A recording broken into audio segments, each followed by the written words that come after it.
మద్యం దుకాణాలు వాస్తవంగా దానికి టెండర్లు నిన్నే పిలిచేశారు. మహిళలు కూడా టెండర్లో పాల్పంచుకుంటున్నారు.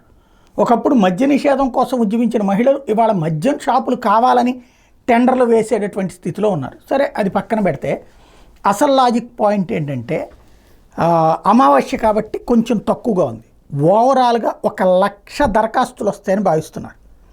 3,500 షాపులకి 1,00,000 దరఖాస్తులకి తక్కువ రావు అన్నట్లు. ఒకడే 10 వేయచ్చు, 3,000 వేయచ్చు, ఒకడు ఒకటే వేయచ్చు, లేదా 3-4 కలిసి ఒకటే వేయచ్చు. అయితే ఇక్కడే లాజిక్ ఏంటంటే ఒక్కొక్క అప్లికేషన్కి 2,00,000 రూపాయలు ఫీజు.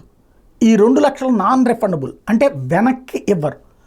1,00,000 రూపాయల, అదే 1,00,000 మంది తలా 2,00,000 రూపాయలు చెప్పున, అంటే 1,00,000 దరఖాస్తులకి 2,00,000 రూపాయలు చెప్పున రాష్ట్ర ప్రభుత్వానికి ఈ మద్యం టెండర్ల కోసం వేస్తే ఎంత వచ్చినట్టు?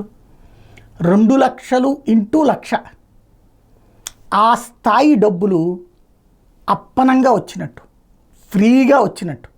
ఇది కేసీఆర్ క్రిందటిసారి అనుసరించినటువంటి వ్యూహానికి మరింత మెరుగులు దిద్ది చంద్రబాబు గారు చేసింది. అంటే 5 పైసలు మన ఖర్చు లేకుండా ఉచితంగా వచ్చి పడేటటువంటి డబ్బులు 2,00,000 ఇంటూ 1,00,000. దట్ ఈజ్ చంద్రబాబు ఒక ఆ సంపద సృష్టించడం ఎట్లా అన్నది నిరూపిస్తున్నారు.